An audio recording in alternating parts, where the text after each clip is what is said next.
Hello. We're back again. Took us a second. But we're here. And that's what's important. It is. That we show up. We always show up. Except the weeks where we're just like, we're not doing this. It's been a while since we've done that. It really has. And we've been doing multiple a week. Yes. I remember one time when, I would say in the 2014 to 2017 range, we would try to do it every week, but there would be some weeks where it wouldn't happen. And we would get questions just being like, why are the videos so inconsistent? Well, no one can say that shit now because, darling, we are consistent. 2020 through 2021 has been the most consistent 2Gay Matt's era. Right? And we've gotten a lot of subscribers, not to toot, but I feel like consistency is key. I guess that's what Adele I said. know. Adele told us. Guys, art reflects life. It's true. She wrote such ways. That whole line was about us. God. Does that mean all of Woman Like Me is about us? That'd be surprising.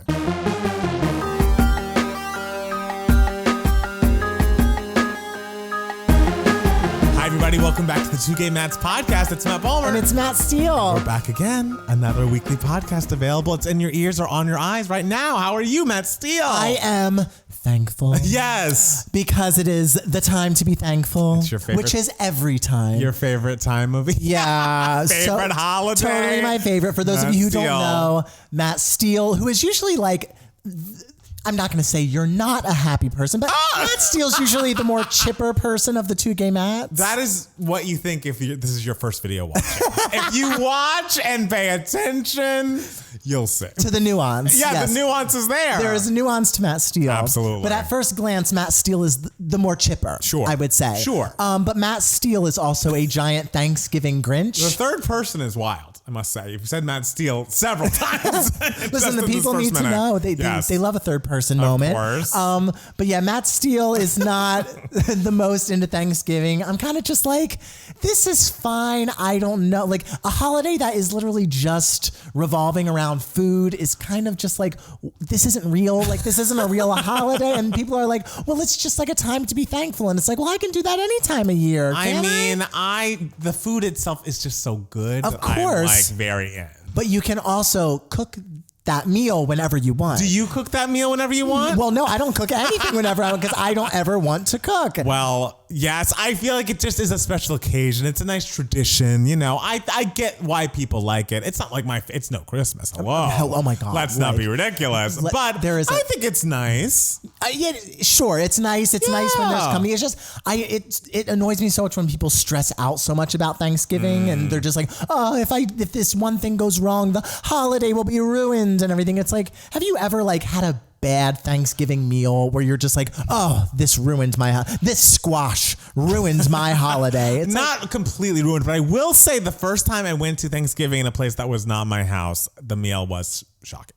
Shocking? How so? It just, and no judgment. I appreciate being taken in, as I was, but it was just like, this is not the meal that I am used to. Okay, was it shocking, like objectively bad, or like was it just like this isn't what I'm used to? It was. I assume it is what I'm used to, but it also was like this is wrong. Like everything that's happening is wrong. Okay, but so I can understand the food plays a big part in this holiday, and I'm excited for it. I'm excited for the days off. I assume I'll have a half day, but my job is very weird about it. And they're like, you'll find out the day of if you have a half day. Yeah. They do that every day before a holiday. And it's like, just give us the half day so we can make plans. Yeah. And then I had to actually take the Friday off. It's like, you don't expect me to come back and work on the Friday after Thanksgiving, do you? Oh, no, darling. Preposterous. No. This is the beginning of the Christmas season. Hello. You will be playing Mariah on loop. Hello. So yeah, I will be unavailable for work on Friday as well. I hope if anyone's watching that's at my job knows that because I put in my PTO. So that's that on that. Well, what are you doing on Thanksgiving? On Thanksgiving, I'm going to Jackson's family's because, he lives right there. And then the day after Thanksgiving, my friend Janie, who's been on this podcast, is having a Friendsgiving at her place. And I'm going to go to that. And Matt Steele, you're traveling, aren't you? You're a traveling soldier. I sure am. I'm traveling to Texas. Oh, my God. I'm traveling to Texas tomorrow at 6 o'clock in the p.m. I think you're going to fit right in, it sounds like. I sure will. I played Will Parker in Oklahoma in 11th grade. Wow. But I was just a sassy, too. Okay. But no, I'm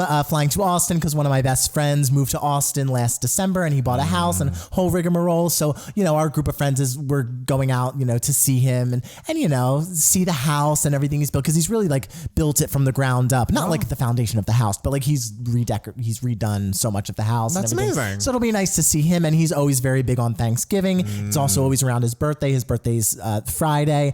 And so I'm, gearing up for that. It's been a very busy week. Yeah. On Tuesday, I saw a film with our friend Brian, which we'll talk about. What later. film? Oh, We'll talk about. okay. All right. I assume We it's will talk coming about up. it later in the podcast, Yes. darling. Yes.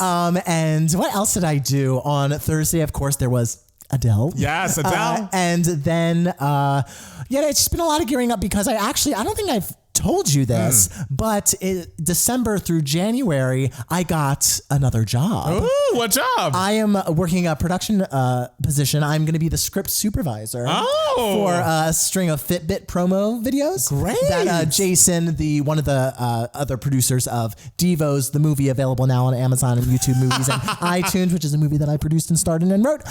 For those of you who don't know. Everyone knows. There are new people. I hope you know. And so he is producing these, Fitbit promo videos, and he was like, you have an annoying attention to detail. You'd be great at this. So I'm basically the person who watches everything and makes sure the continuity is correct and everything. Are you excited? That's cool. It's a new hat for you to wear. I'm excited. So I'm going to be on set 5 days a week. Wow. And I'm just working my restaurant job on, Sundays. Shit. I know. When does this start? This starts December 3rd. Okay. And so I'm excited for that. I've never done it before, so let's hope I don't flop. So wait, would you call this a full-time job for the 2 months? Because 5 days a week feels like a full-time job to me. Yeah, well, but it will be done after like a month and a half, so it's not like full time of the year, Right. but it's a gig. It's a full-time gig. gig. It's a gag. It's a gag, It's a darling. gag. We're gagging for it, bitch. Yeah, and I think that's pretty much all I've done all week, besides coming here on Sunday or on Saturday. Yes. I didn't know if you were going to expound upon, but you were here. Saturday. We had a brunch where we all watched Diana, the musicale on Netflix. We did. And it was a lot of fun. It was a lot of fun. My friend Ro Hartramp is Prince Charles in the Netflix version and on Broadway right now. Very proud of him. Oh my God, he's fantastic. Sounds beautiful. Does a great job. Acts his face off. Very Charles-esque. So enjoyed. Oh yeah, enjoyed. He's making out with all those women with Camilla. Like scandal girl, Camilla cheating on your wife. What did you do this week? I watched that. We went out to dinner in Atwater because we've been moving in and like getting stuff ready around here so much that it's like, let's stay in, let's make food here, blah, blah, blah. But we went out on the town, and by on the town, I mean across the street, and had a meal on Friday, and that was really lovely. And then last night we had our first, I actually got, because I've been at my day job for 5 years, and I got to choose a reward that I got to get sent to me for free. A reward? Just like a 5-year gift. Like, thank you for spending 5 years with us or whatever. That's nice. It was nice. And so I got an Instant Pot. And so we made our first Instant Pot, like chicken with sauce moment. And it was quick. It was a little confusing and scary because it was new. But I feel like everyone has been, talking about the Instant Pot and of all the gift options. That was the one that really, tickled my fancy the most. What's an Instant Pot? It's like the opposite of a crock pot. It's like, oh, this is the Instapot. Like, you can put something in a pot to make food, and it'll happen in like 30 minutes. And it's like a steamer. Okay. You can make a lot of different things. So so you don't just let it simmer. It's like, no, we're going hardcore. No, it's a whole thing. That's how I like my food instantly. Hey, I know. Yeah. Well, that's why I don't cook for Thanksgiving, ladies and gentlemen. Oh, gosh. You're going to be a lot of help for Fernando the days before leading up to. Absolutely none. I hope he does. I'm very good at do you need me to put the napkins down? This is like when you offer to help with the technology when you come over here. Matt Palmer, I'm just sitting here in my spot, in my mark, holding my mark, and Matt Palmer's just hooking up all the wires and everything because he has the degree in this, and I do. I have a degree in acting and musical theater, so my job is to just stand and look nice. And every couple minutes I'm just like, can I help with anything? And he's just like, no. It's just nice of you to ask because we all know the answer. Yeah. So should we dive into the news for idiots? Let's dive right in. Let's go. I'm right. Well, are you ready to go back to 1999? Just when we thought the conservatorship is over, no more Britney news for a while. No more drama from Britney for a while. Then Britney has the keys to her Instagram yet again, which supposedly she had the whole time, but she called Christina out on IG. Apparently, Christina Aguilera was at the Latin Grammys, I believe, and she was asked a question about Britney's conservatorship and like the fact that Britney is now free near the end of like an interview segment with like all of these press people, and was kind of pulled away by her handler, and her handler was like, she's not talking about this right now. And then Christina does lean back and say, but I'm so happy for her. Yes. Yes, I love She absolutely says that. And I'm sorry for her. Britney retweets this video and says, I love and adore everyone who supported me, but refusing to speak when you know the truth is equivalent to a lie. 13 years being in a corrupt, abusive system, yet why is it such a hard topic for people to talk about? I'm the one who went through it. All the supporters who spoke up and supported me, thank you. Yes, I do matter. It's like, yeah. It was, okay. It's hard because we're not even a week out. I know, and we love Britney Spears. If you've listened to this podcast, if you watched our channel ever before, we love Britney. Yes. We want every good thing for her, and she has every right to be angry. And I feel like she is angry about what happened to her, and I get that. Oh, she has absolutely every right. I personally feel like this pointed toward Christina was a little bit misdirected. It seems like any sort of famous person, and the thing is, during the conservatorship, Christina put out a whole long tweet thread about Britney's situation and how it was so wrong and all of this. She was at the Latin Grammys not to discuss Britney Spears, and she had already like ended the interview with the press people as she was being pulled away. She didn't like decide not to speak about it because it was Britney and this conservatorship thing. It just was a timing issue. And also, you know, all you really are able to do as someone not in the conservatorship yourself and being a celebrity like Christina Aguilera is just say, I love and support her and want what's best for her. I'm glad that things have turned out the way they are and that she's happy. Absolutely. And that feels like good. Like, yes. Christina's on the right side of history here, right? Yeah, it's, you know, she doesn't know the specifics of the legalities of it all and everything. So I would feel uncomfortable like making a huge giant statement about the specifics of that. So all I feel like I would be able to say if I was her was just like, I'm so happy for her. Exactly. You know, which is what she said. Right. So I think, I agree. I believe it was a little misdirected. I feel like it was a little quick. Yes. But you know, we're figuring it out. We're all, you know what? She's getting her sea legs, and she has, again, she's very angry. And who wouldn't be angry if you were Britney Spears? But it just, in that clip, especially if you see the longer version where you see that the interview was kind of over when this was asked, Christina, I don't think really did much wrong. And I'm excited and happy that she hasn't responded to this, because this doesn't need to be a back and forth. And historically, Christina, like 20 years ago, of course, did have a problem. She would talk a lot of shit in the press. She would like do a lot of bad stuff. And I really feel like she's grown up, and, you know, since she's arrived at 40, she's curbed a lot of that bad behavior, and probably long ago, even prior to that. So I'm glad that she's not engaging in a public like battle of words with Britney Spears, because there's no need. It's just like, I love and support her. And like, if that came across poorly, I you know, that's not her intention. And like, let's move on. Yeah. Yeah. We can move on. We can all move on from this. Let's all move on. But Britney, more Britney stuff. Well, okay, more Britney stuff, ladies and gentlemen. Hang tight. Did you see that she posted that she wanted to have a little girl?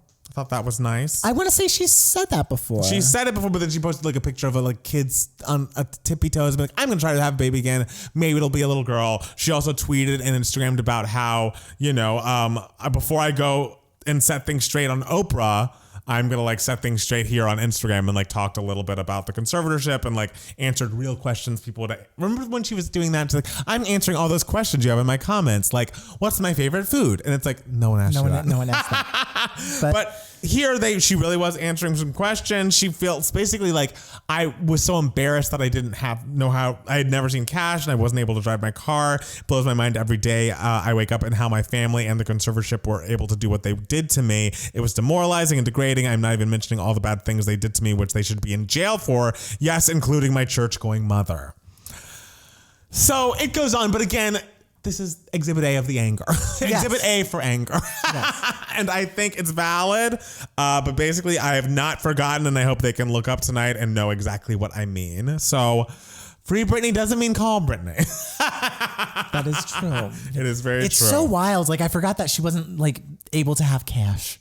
It is, when you think about all the things she couldn't do, it really is traumatizing. I mean, like, I would be snapping on Christina Aguilera too. Like, I would be like, everyone shut up. I know. Like, I don't know what I would be doing in this situation if I was her. Right. So it's definitely understandable. Did you see that she Instagrammed after and like with a clip of Lady Gaga talking about the conservatorship and being like, thank you so much for Lady Gaga for like taking the time and saying all these nice things. Like, you made me cry.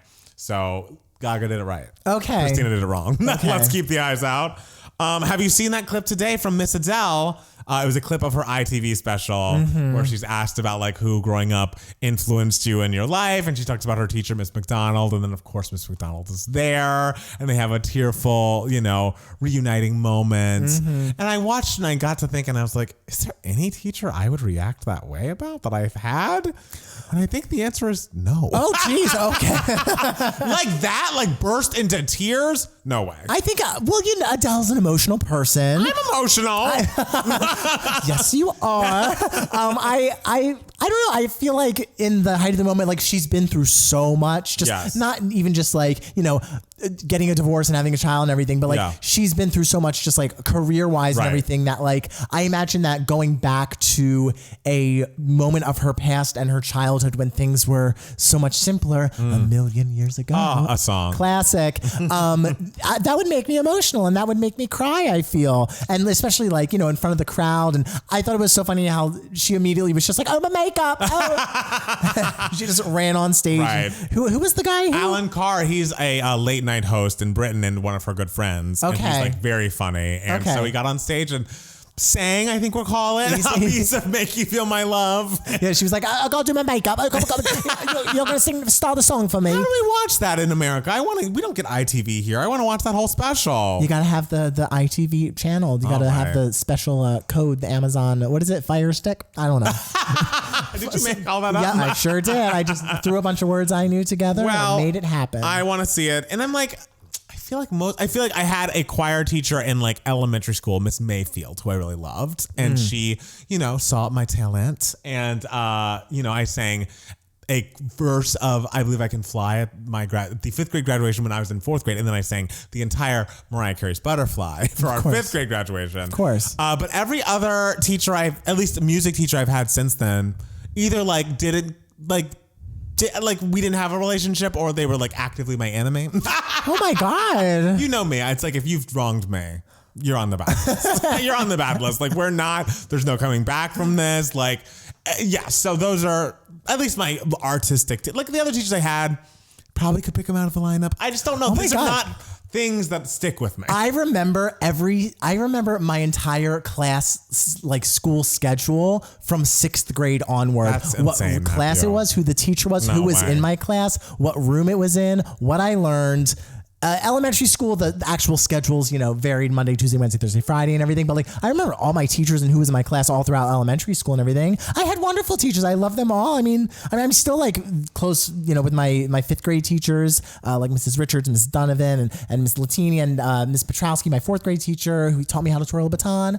And, my kindergarten teacher, Miss McCallum, Miss Shellac, Miss Rich, Miss All right. Enough. No one needs to hear all the name of your teachers. All right. That's enough. A. B. That's really weird. I'm good at remembering the past. I do know, but I'm like, these are people. It happened. I wish them all the best. I want them to be happy in their lives. They created you. They did not. I was fully fucking formed, bitch. I created my damn self. Okay. So, it's not to say if you're a teacher out there, we of course love you, but I just didn't have that kind of personal teacher connection. Okay. So, okay. Best of luck to all the teachers out there. I love it when she asked the teacher, she was just like, "Are you still teaching?" I know. The teacher's like, No. And she's like, "Oh, just dancing." Just dancing. I would if I was a teacher, I bet all those teachers are watching being like, I wish I could quit my teaching job and just dance. She was like, no, I'm not doing that either. I'm taking care of my kids. I also love that Adele got Spotify to remove the shuffle button as like the default play button on the album. Truly iconic. Also, how is it the default play button on an album? It's like that is crazy. I create a playlist of just like random show tunes and everything, and I'm fine with shuffling that and everything. But an album. But if your instinct is to go to an album and hit shuffle, you are truly psychotic. Like, what is wrong with you? I agree. They're telling, and Adele's right, they're telling a story. There's a reason the track listing is the way it is. And I guess I never clicked that button anyways. I always just clicked the first track on the album. So I didn't realize that was the default. I didn't know that was a button on an album either, like an album screening. Crazy. And the power that this woman has. Of course she could does. Be like, Spotify. This is the one thing I want. I don't like the shuffle. Can we get rid of the shuffle? And she did it. Oh, queen. She's going to sell 1 million copies her first week, just so we're all clear. Who does that? In 2021, just Taylor and Adele, honestly. Truly wild. And Adele, I think Taylor sold 605,000 albums of an album she put out 10 years ago. Crazy. Craziness. Crazy. God, how much money do they have? I mean, there's no way to know, but it's a lot. And then her one night only special here officially drew 9.9 million viewers, where she premiered Hold On and Love Is a Game. Have your feelings about the album changed? Have you listened to it anymore besides the initial reaction? I've really gotten into Strangers by Nature. Oh, it's a great I just song. think musically just like so gorgeous, and I'm just obsessed with everything she did musically gorgeous. with it. Woman Like Me is still my favorite, I have to say. Oh, interesting. Woman Like Me is still More than To Be Loved? I mean, To Be Loved is so great, but like Woman Like Me to me is just like it just gets. Wow. It just gets him, whoever he is. I saw a comment on one of our videos saying, I actually think this is about Skepta, who was a boyfriend she had after her husband. I was like, oh, that makes sense. Okay. So maybe it was not about her husband. We'll have to ask her when she's on the show. I think about both of them. All right. When I hear it. Yeah, and see who's lazy. Husband and Skepta? Skepta, yes. Skepta. I'm skeptical about Skepta. Did you watch that performance of To Be Loved where she's just sitting in front of her MacBook and she just sings I it? still haven't watched it, no. Unbelievable. Okay. It's like, you better sing. Just sitting on a And couch. it's just, she blows, like, it's mostly just peaking vocals because she's too loud for the computer, obviously, but she's just So it sounds like sitting there. It's just crinkly and so blown out, but like, man, you are really, and it's like, remember when we said, wow, of course she's not going to sing through the whole song. It's like, oh wait, no, she can.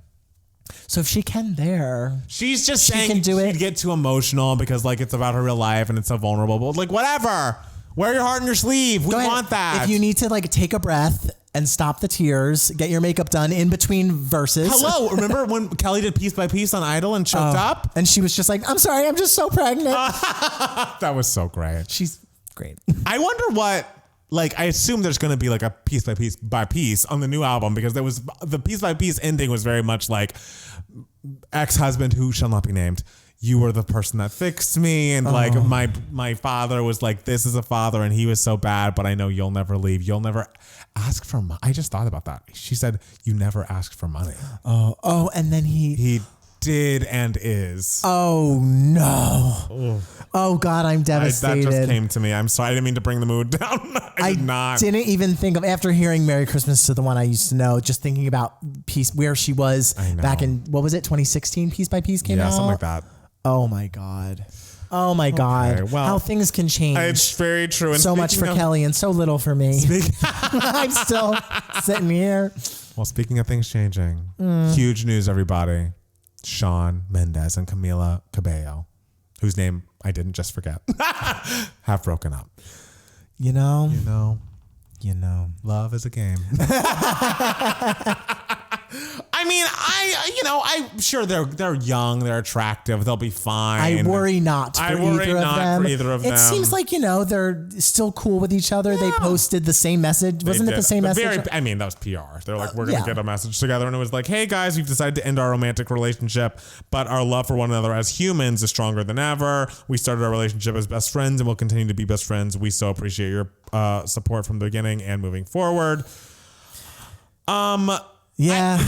And I also am like, guys, if you're one of those people out there that's like, oh, I guess now he can come out. Like, A, everyone said that, and it's not funny. And like, B, just like, leave this boy alone. Yeah. Like, let him be who he wants to be and do what he wants to do, and like, and date who he wants to date. Date who he wants to date. Like, or not date. It's just so long that we've been doing this. It feels like. Yeah, it's very old. It's very like 2010. Exactly. It's like, okay. Are we just going to all publicly bully this guy? And then if he does come out, we'll all just be like, see, we gotcha. Like, is that helpful to anybody? We don't need to do any of that. Just like wish him well and move on with your lives. I wish everyone well. I hope they produce great music. It's true. I hope they do. Yeah. I mean, I won't go into it. But yes, with Sean, it's also like, no matter if he's gay or straight, he's not going to date you anyways. So leave him alone. Oh yeah, he don't want you. He don't want you. Have you seen him? All right. He looks better than all of us. It's very true. On our best day. And the last news is just for me. Sorry. Okay, you're forgiven, I guess. Real Housewives of Salt Lake City. You know about Jen Shaw and how so her first assistant who's on the show, and they've shown a lot of coming up to here. He was also charged with what she was charged with for, fraud and, defrauding elderly people. And he flipped recently. He is pleading guilty. Whew. It seems like he must have a plea deal and that he's going against Jen. Oh, God. So she's like fully fucked. Oh, there's God. just no, we'll see what happens, but I don't know that there's a way that she avoids this, because it seems like they're working with Stu. They are the only two people that are like at the top of this thing. And if he says he's guilty, there's no way for her not to be. Yeah. It's just a mess. How long could a sentence be? 30 years was the max. I know. Oh, God. It's bad.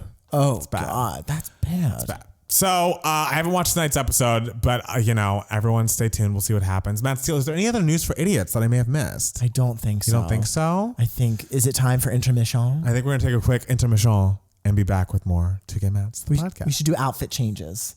You didn't bring another outfit. What if I did? And what if I did? You did. What if I have like a quick change outfit like in Diana? How she like quick change? Guys, if you haven't seen Diana on Netflix, there is a moment with the wedding dress. It's truly iconic. It's amazing. That wedding dress transition is unreal. We all screamed and watched it several times. It was so how great. did you do that? It's so cool. It's so cool. It's basically a magic show at that moment. And we were blown away. I loved it. All right, we're going to take a break.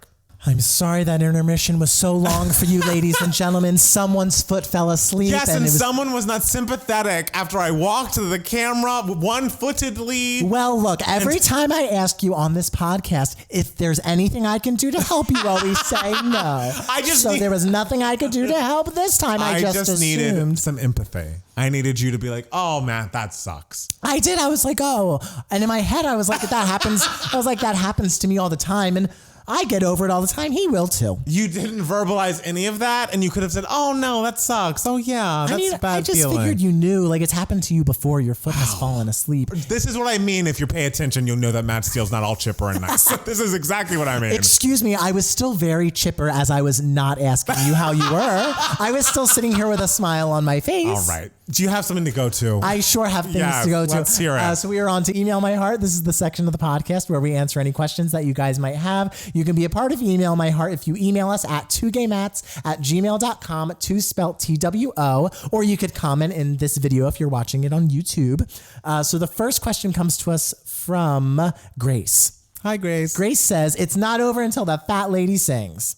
Dear Mats, I saw Tick Tick Boom and it was amazing and beautiful. Such a love letter to musical theater, but also a great movie. I cannot spoil it for you, Matt S., but there is a moment you will die. And if you've already seen it, I assume you've died and come back to life. You must make Matt Palmer watch it. Seeing it, of course, made me think of Rent, and that made me think of how I had recently seen a production of La Boheme, which I greatly enjoyed. It's only fairly recently as I've grown older and I've learned to appreciate opera thanks to seeing them in person with my opera buff mother. I grew up loving musicals, and believe it or not, it was my straight dad who was my partner in crime for that. My mom is not a big fan of musicals but loves opera, whereas dad is the opposite. She likes some of the classics, but I feel like the only musical from the past 40 years that she has really loved is The Light in the Piazza.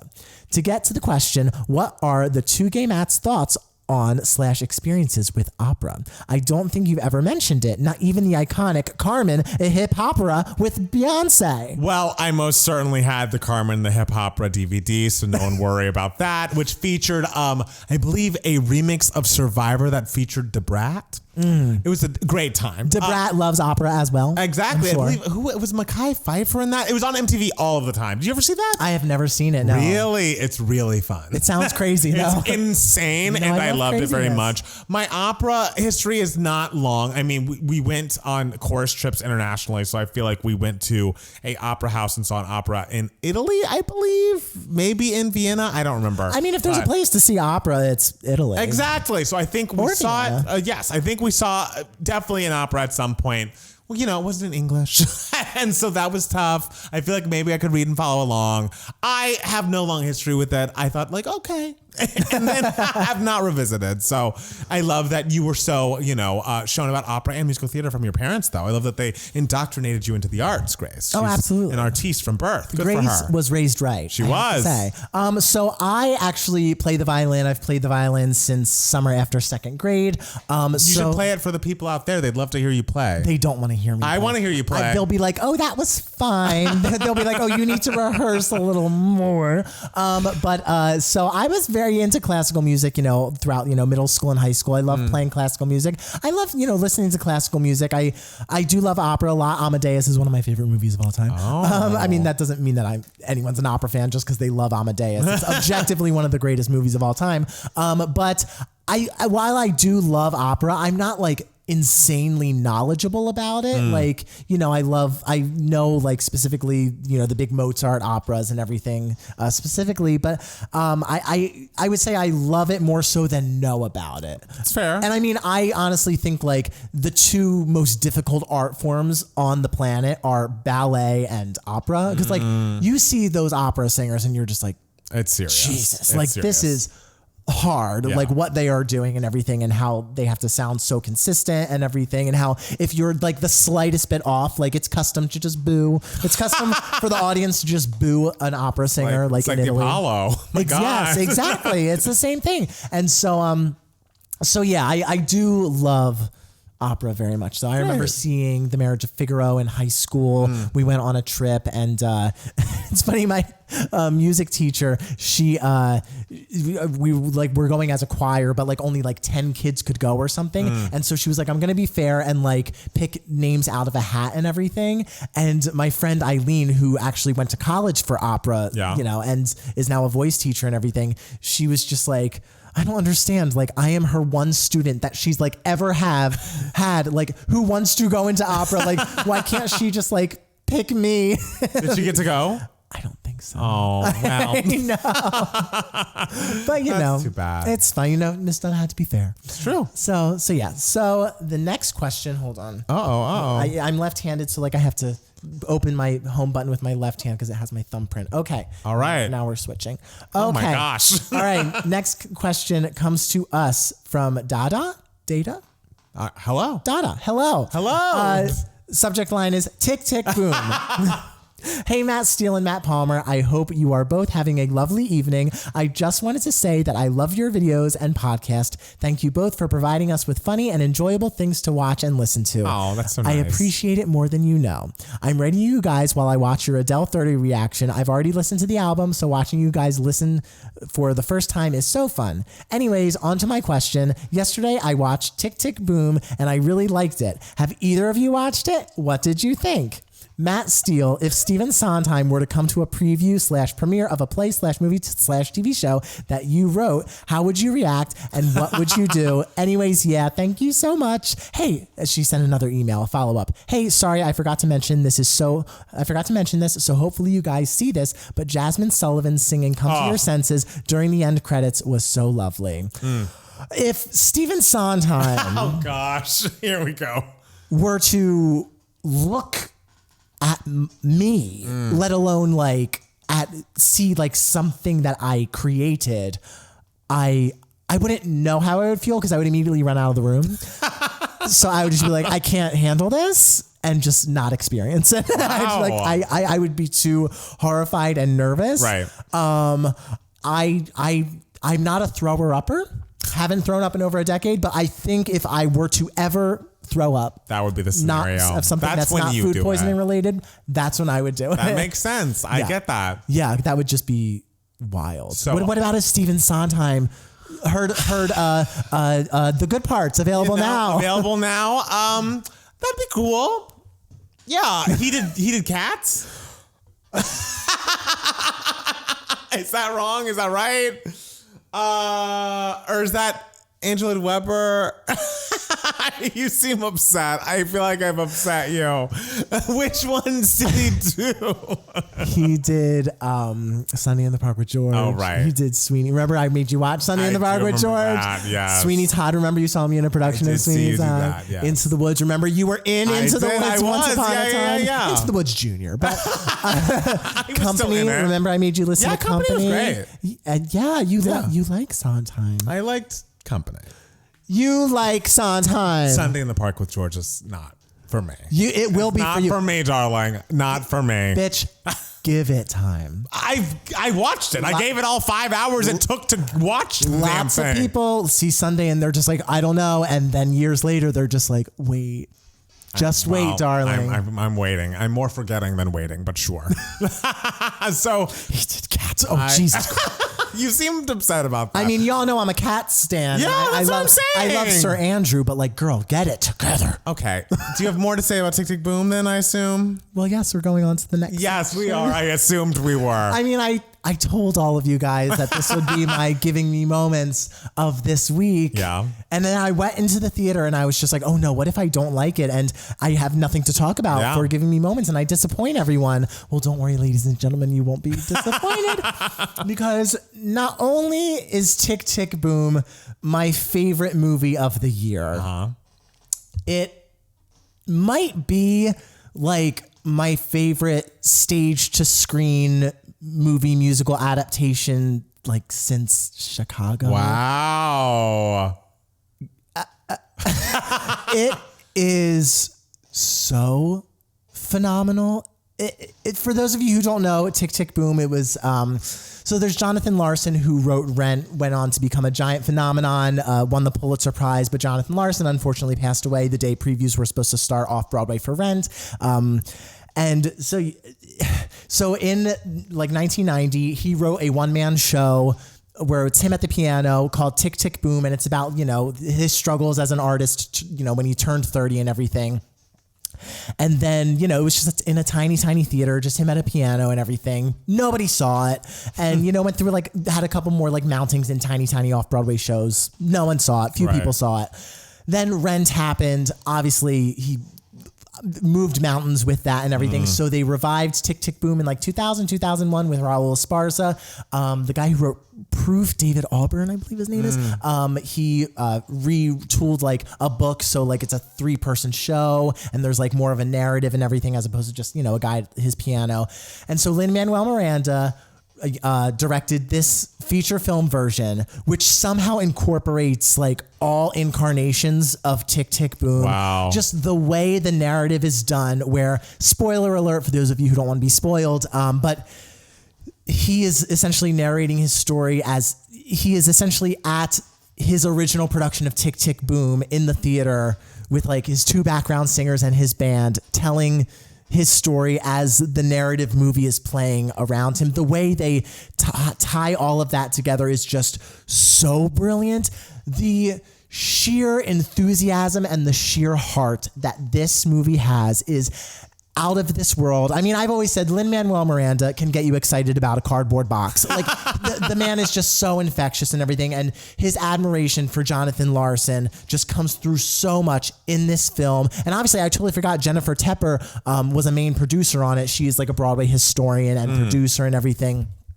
And her enthusiasm for musical theater is just also as infectious. And so it's of course she produced this because you can just feel that these were musical theater fans making the movie that they wanted to make. A musical theater fans making a movie for musical theater fans that of course everyone else could enjoy. So often in movie musicals now, producers feel like they have to water things down or alter some things to, make it easy to swallow. I'm using quotes right now for those of you who can't see, for the general public who may not love musicals that much. And that's always the wrong thing to do. And this movie totally did not do that. Wow. It was what it was. And it was so fantastic. Wow. Andrew Garfield's performance is so excellent. It's his best performance that he's ever done.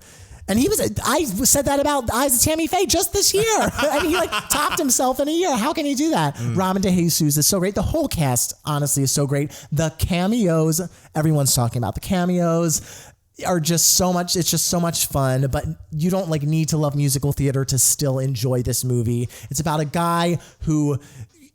It's basically Jonathan Larson's Sunday in the Park with George, where it's just a guy struggling as an artist, figuring out, should I be doing this or should I be moving on to something else? And just, as an artist of a certain age myself, I can certainly relate. And I mean, Jonathan Larson, his legacy is just so amazing. I mean, he has essentially created that mix of like rock and musical theater that became so prevalent in the 90s and like the 1990s and early 2000s song cycles, like the Jason Robert Browns of the world were inspired by the Jonathan Larsons of the world, and just the atmosphere of the movie just hit so close to home for me.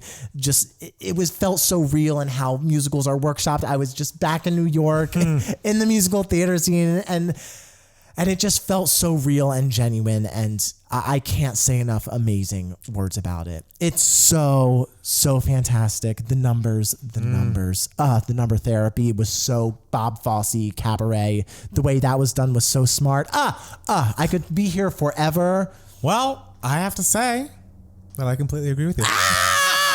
You watched it already? I did watch it. You slut. Oh my God. I'm so happy you watched it already without me having to make you. I know. I mean, there was a lot of talk. There was a lot of emails coming in.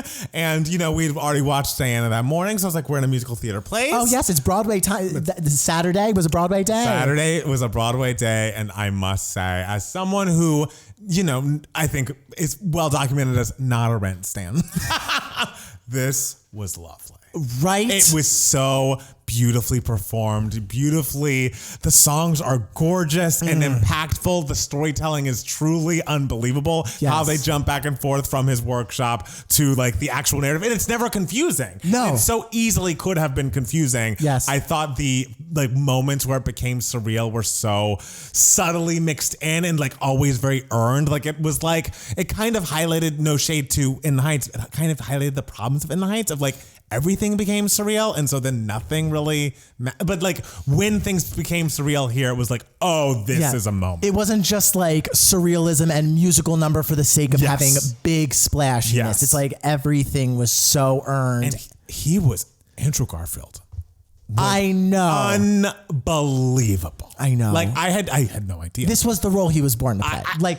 Is he getting Oscar buzz for this? Of course he is. Good. Oh, like he was truly. I mean, no one is beating Will Smith this year, but like just when he gets a nomination, it will be so earned. Wow. Yeah. I think it might be my favorite movie musical I've ever seen.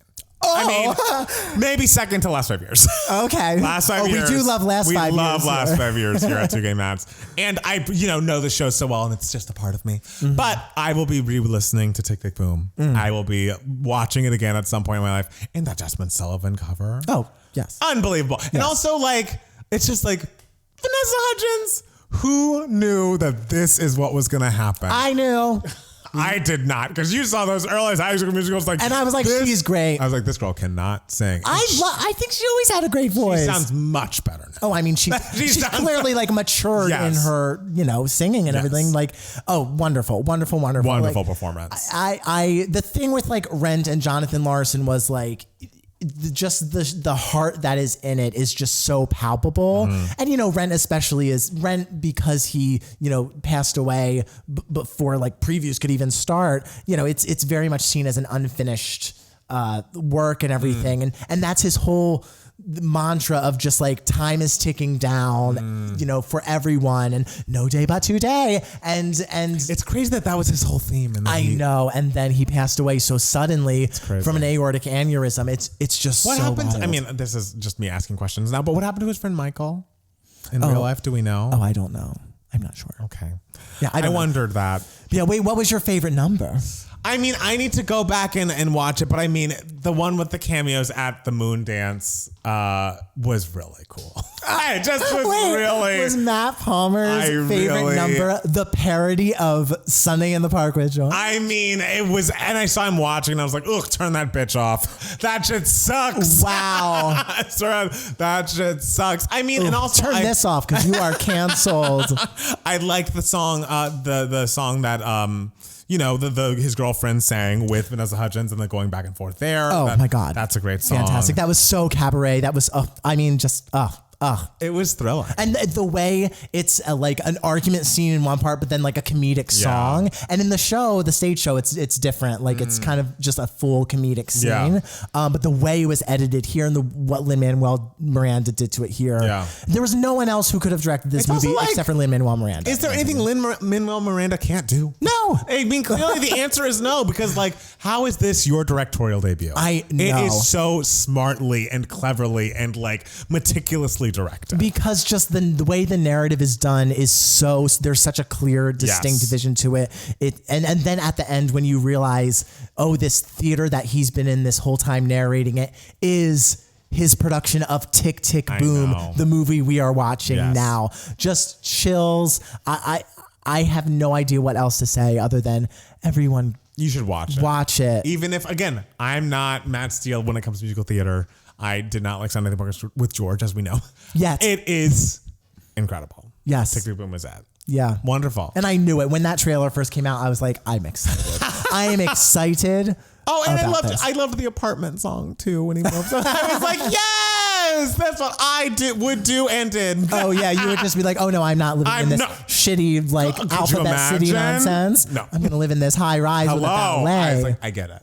I get it. Thrilling. The only other thing I want to say for giving me moments is that Love Life Season 2 is an absolute treasure. That's the one with William Jackson Harper, who played Chidi on The Good Place. It also has Jessica Williams as one of the main love interests. It just is a joy to watch. I love the first season with Anna Kendrick. I think this season is better. I think it is more satisfying in the end. I feel like you really care about this character in a very specific and wonderful way. It feels very real, but also very like nice. It just feels good to see positive images of, Black people in this way. And I cannot recommend Love Life Season 2. Every character is amazing, but Jessica Williams is unbelievable.